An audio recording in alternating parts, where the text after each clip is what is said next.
呀哦吼呀哈哦呀哈呀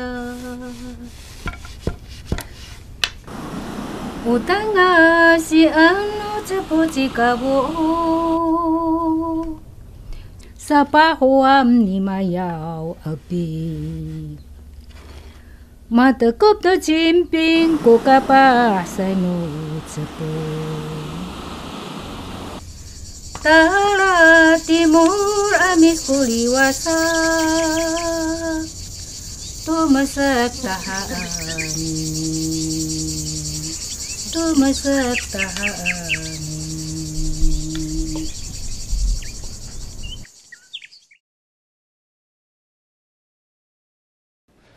我们知道大港口事件哈，如果说以清代的官方文献来讲的话，可能称为阿棉娜娜事件会比较正确一点，因为它是在休格兰溪的北边哈。那现在的港口村以前称为叫做阿棉，按南边的禁埔的话，那时候称为叫娜娜。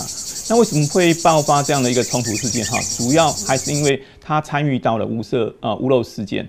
因为屋漏事件的时候啊，其实不是只有在现在瑞穗乡一带的屋漏社、鹤冈那边的原住民部落起来反抗哈。那当时候在东海岸地区的，包括阿棉社、包括娜娜社，他们都有参与在里面。那屋漏社被平定之后哈，可是阿棉娜因为卷入了，所以使得战火从花东纵谷就延烧到东海岸。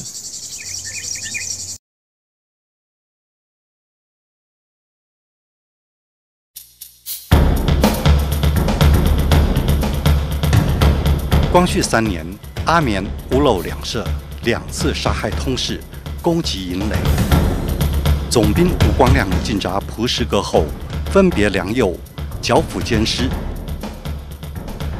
事实上，它显示的是什么？显示的是，因为那个阿美族的部落不愿意被清朝管，因为总通事他所代表的是一个那个政府的一个那个代理者。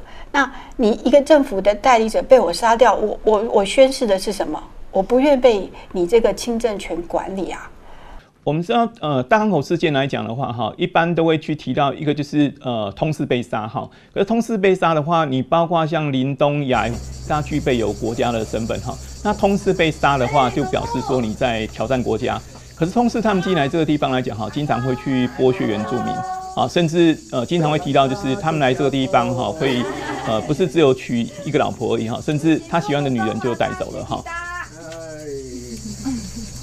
阿公，masamaan ka Pulau Namo ucepo tu cimping. Tuis ani kabuok, tinatalilan patsusok ani kabuok. Tini titangayahay, daerah di babaw. Orang tuis ani hiya matapituis tuya. Matini tulisan himihan tini kabuok tayo tati hayraran an kabuok takong kubungan nila ibu kuluh ibu kilang anakku bunga ako sa tangay ay sakit tek kisubi alaway itu babae no kapah kabuok matira 屋漏社头目初期也来军营认罪。 没想到他面从心尾，逼胁旁进各社。在8月初2、初8等日，趁我军移营进扎，纠众数千前来解雇。关于光绪3年1877年的屋漏事件，或者说屋漏社事件，哈，那它到底真正原因我们已经不知道哈，因为包括在官方、在民间来讲都有不同的说法哈。那我们就举官方的说法好了。 那官方经常会提到，就是为什么会有屋漏事件的发生哈？主要就是当时候在屋漏社这地方来讲哈，包括通事被杀了，好，那另外就是这附近有所谓的粮贩哈，就是跟清帝国官方是比较密切的哈，他们遭到杀害了，或是说遭到迫害了哈。那另外就是汉人在附近就是垦殖的时候啊，可能受到了这种原住民的攻击啦哈等等这些。吴光亮 督率驻军2次击退，斩首17级。各社藩于是相继求抚，只有屋漏、阿棉两社绝壕驻扎，仗着地势险要，顽强如故。于是吴光亮在8月18日进攻，附近部落的良番欣然助战。所谓的良番哈，它就是跟清帝国官方是比较密切的哈，或者说他不会去反抗的。相对这些人可能是凶番啊，或者说这些人可能是反抗番或是什么的。好，那当时这些良番来讲哈，主要是只在现在复原。好，以前称为叫靶子附近的一些原住民部落，甚至是乌罗斯的北边有个叫做打都爱的地方，这样。好，那也可能是泰巴朗，也可能是马滩。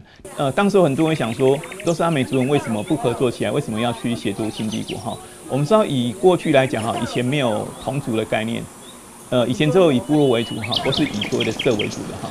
那以部落或是以社的利益为主。只要是去侵犯到他们的话，他们势必会抵抗，所以他们并没有所谓的同族的概念。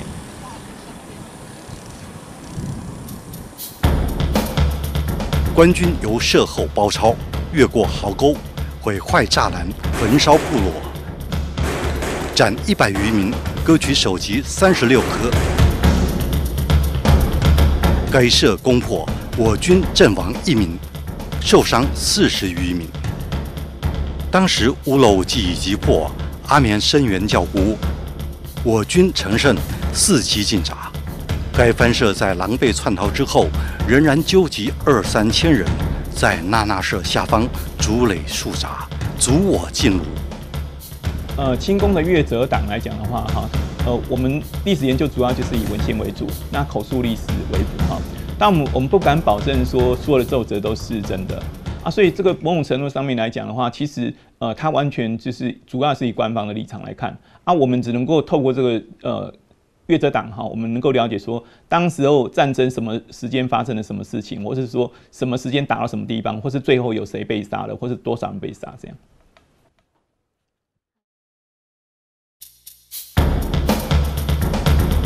光绪3年12月12日。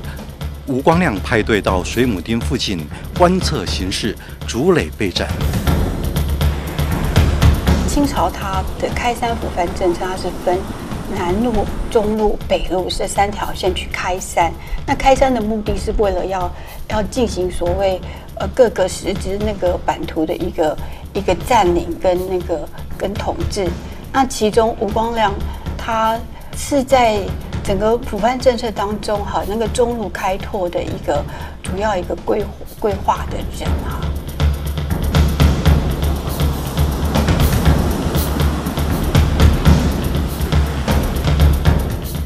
该凶番千余分成3路对抗，孙开华、吴光亮等亲自督军迎战，斩红衣番木2名及番数十名，乘胜夺水母町之险，驻营养锐，以图进取。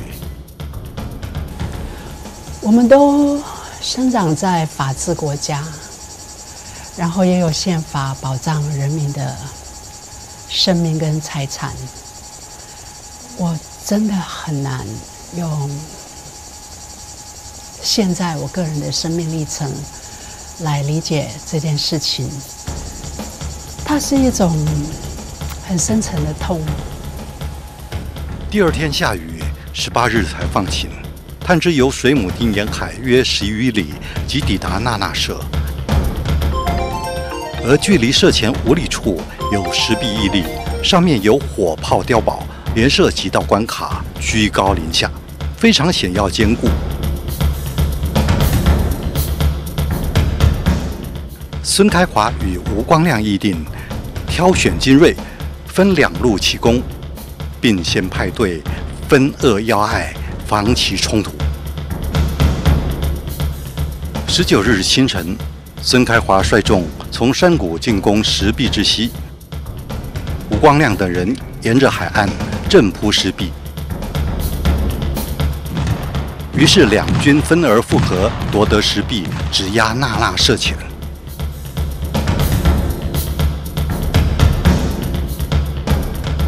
那纳社在大港口南岸，结扎6重银卡2座，围竹环壕，外列坚壁，与北岸的阿棉社犄角相峙。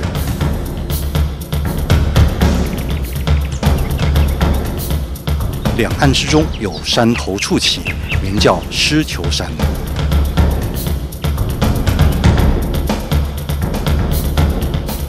我军涉险奋勇前进，又以开花炮队轰击前来援助的阿棉社。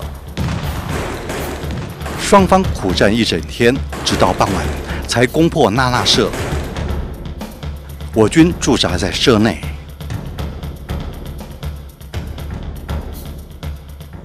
阿公，masamaan kamu mapafurau tu cimpin matarau. Matiray ko lalungatan no bulbul no cepo. Mapatay ko tapan no hitay no timping pulaw tag ko cepo satu ko hitay no timping mi pulaw. Matira. Ada ay ko kapah. No niaro usulan ni kabak salian. Atira ko demak. Marahau no olot tu. 一般人会觉得一个部落就是一个国家的概念，特别是我们对于这段的历史了解越多，对于当时清军或是当时的所谓的一个不同的族群或是另外一个国家的体制，在对一个部落进行这么严重的暴力行为的时候，我们要从中去理解当时这些男性年龄阶级组织，他们是怎么样这么英勇的来进行反抗、对抗，甚至不惜牺牲生命。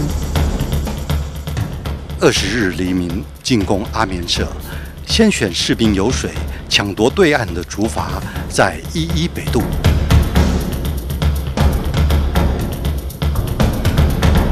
一边派炮队登狮球山，凭借高地攻击；另一队在从后抄截，各军皆不避弩时，奋力逼近。阿棉社拼死抵抗，后来就不知败退。当天中午，攻胜阿棉社，其败溃番党大多沿着部落北方的石梯高山而逃，我军追击到傍晚才回来，并将该社焚毁，收队回营驻扎那纳社。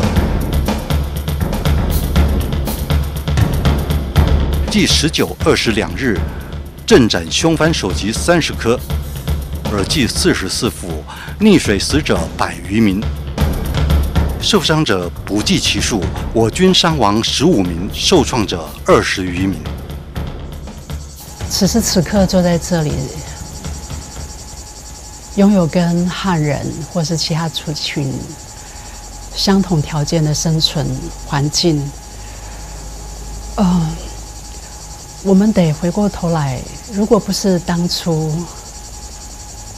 这些人抛头颅洒热血，我们没有今天。秀姑峦为后山最险之区，阿棉那纳诸番嗜险饥饿，又为后山最旱之社，且敢屡俘屡叛。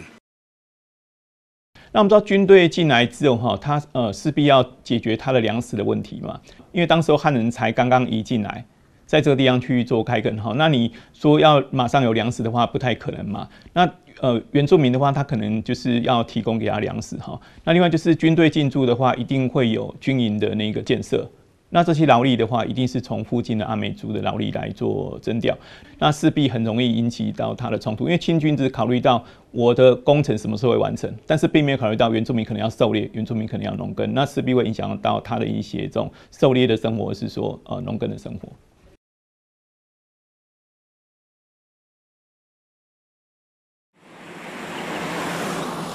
猫公山，我们现在称它为江阿善啊。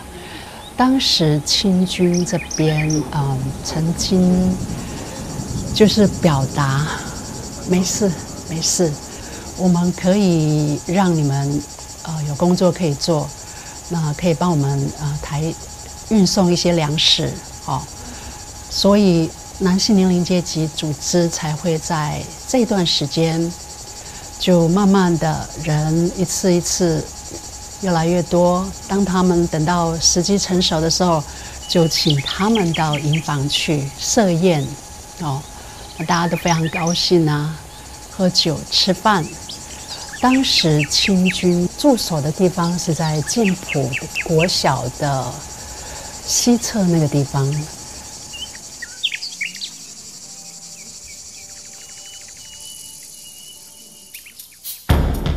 光绪4年正月23日，安眠藩150人，口称头城，携带短刀枪标神石。其实，在提到所谓清兵设陷阱去诱杀阿美族人的话，这主要都是在那个民间的说法，在官方的说法来讲的话，就会变成是阿美族人他设计哈，甚至是诈降。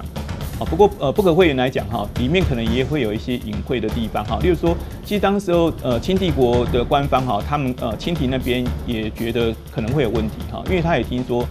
有原住民被那个误杀了，或是说原住民有委屈了，那甚至当时候也请那个官员来这边做调查哈。可是调查一段时间之后，官员还是站在清军的立场说，其实并没有所谓误杀的事件这样哈所以这个某种程度上面来讲的话，其实它完全就是主要是以官方的立场来看。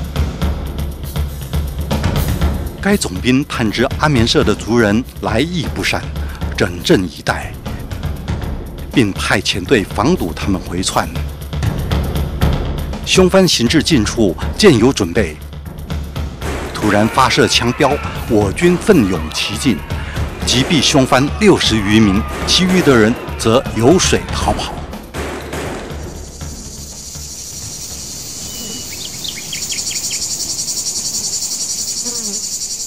好，这一带是静浦国小校地，因为过去。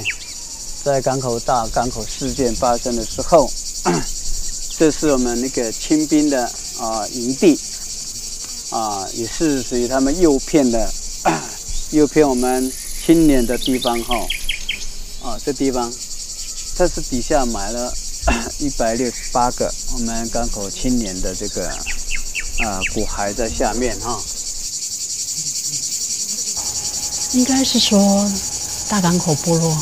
又在面临第2次的伤害，因为前面已经有3次的战役，已经死亡了不少人，到最后连那些有机会生存的人，也在设下鸿门宴之后，也全部的把他们都杀掉。我觉得这是一个在过去那个年代没有办法想象的一个灭色的一种行径让人非常非常的难过。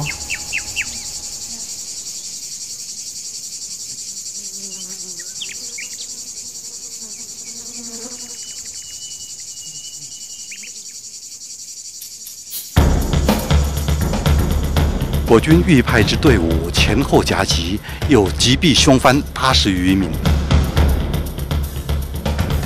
总番目马尧彬、副番目等5名一并虏获。询问供出诈降，屠惩不讳。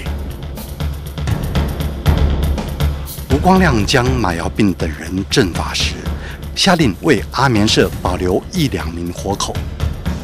但在场的附近番目皆伸舌摇头，举手作可杀勿射状，不约而同，视其罪恶贯盈，同类亦深恶之。马尧彬等人因此被处死。我们讲那个马尧阿彬，或是叫清代的文献里面提到的马尧彬呢，在战争期间来讲，他是一个非常重要的一个领袖人物他可以带着大家去参与屋漏事件，那甚至当战火延烧到东海岸之后他去连接那拉社。那等到战争不利之后，他又带着族人开始往北边去逃亡包括逃到了孤绿，就现在封滨的立德那甚至往所谓大树园，有人说是在那个石门附近的地方但我们知道战争的结果他是被杀了可是在过程当中来讲的话，他应该是在部落里面一个非常重要的英雄人物。好，这位就是我们人称的马尧彬，是我们大头目，他带领我们部落的青年，所有部落的人在这里跟面对的所谓的清兵对峙那清兵呢，他们是有枪炮的那部落青年呢没有枪炮，是完全用那个竹剑来对峙。阿公，masamaan ku falutu nu finaulan, kafafulau nu chimping atau cepo. Masumak tu ku binauran, awak tu ku tangasian mitau kapah nu cepo. Masumarto saya kali pahak masumarto. Minauran.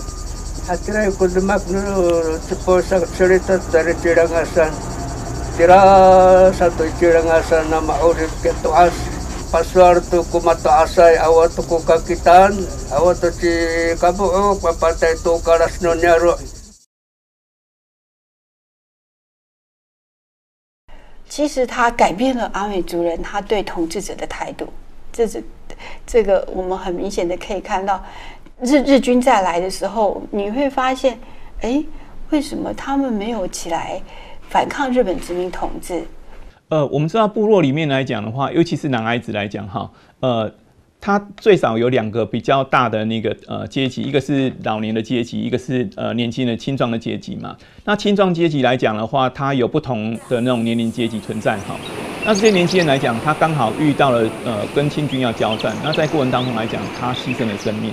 那我们知道如果说部落当中某一个年龄层哈，那他突然间大量的死亡的话，那只剩下妇女，那甚至只剩下老人跟小孩了哈。等于是原本的部落在青壮死亡之后，它会使得它的势力很快的就瓦解掉。5、4、3、2。我觉得部落耆老不断在凋零，这感觉在和时间赛跑。而且部落耆老对于部落历史的了解，对于我们后代青年人来说，是很重要的资产。透过到部落访问，而且还是我们阿美族青年自己去探讨祖先的故事，从懵懂到了解，我深刻体会到祖先的伤痛及伟大，而这也让我对于族群更有责任跟认同，甚至是那份使命感。经过这次访问之后，我发现如果我们没有记录下来的话，我们的族群文化就会流失掉。